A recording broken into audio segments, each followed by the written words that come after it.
Nick Gismondi for Babygrande Golf coming to you from the 6th Annual Elite Invitational here in Ponte Vedra, Florida, alongside Rhea Scott, broadcaster, coach, recruiter, and it's just great to have you here this week. You enjoying your time here? Absolutely, Nick. Again, you and Steve have been incredible mentors to me on the broadcast side.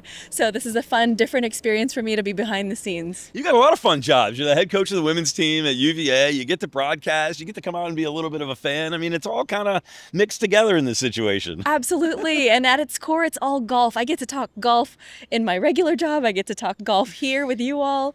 But that's it. It's the love of the game continuing in my life, and I just love it.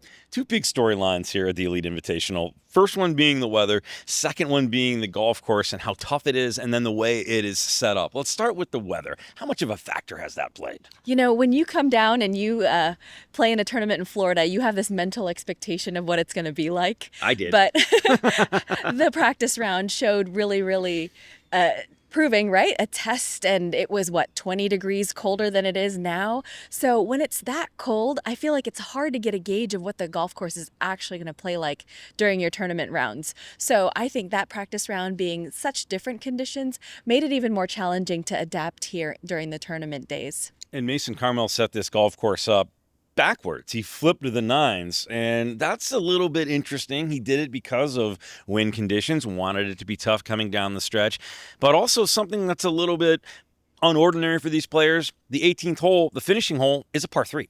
Yes. Sure makes it easy to cover, though, for us and for Babygrande, having the 18th hole right here. But it's beautiful. I don't know why you wouldn't want to feature this really highly, because it is gorgeous. Steve Scott today on that telecast said that it was inspired, or Sawgrass was inspired by this. So I think that's really a neat fun fact about this hole.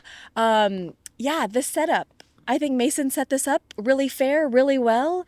It's going to be a challenge, and whoever wins surely will earn it. Rhea, I got to ask you, this is kind of you've done it before, but this is your first really big foray into doing a television broadcast on a golf course. What'd you think? How'd you like it? Was it nerve-wracking? Was it fun, exciting? Obviously, doing anything new is nerve-wracking. I didn't realize how much chatter is in one's ear during a production. Yeah. So the last time I worked a Babygrande event was with Steve Scott, and I was kind of shadowing him.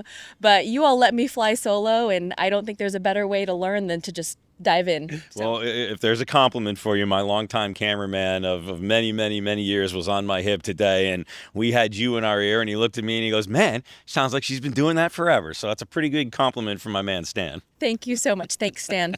Extra points for you. Scott, thanks for being with us.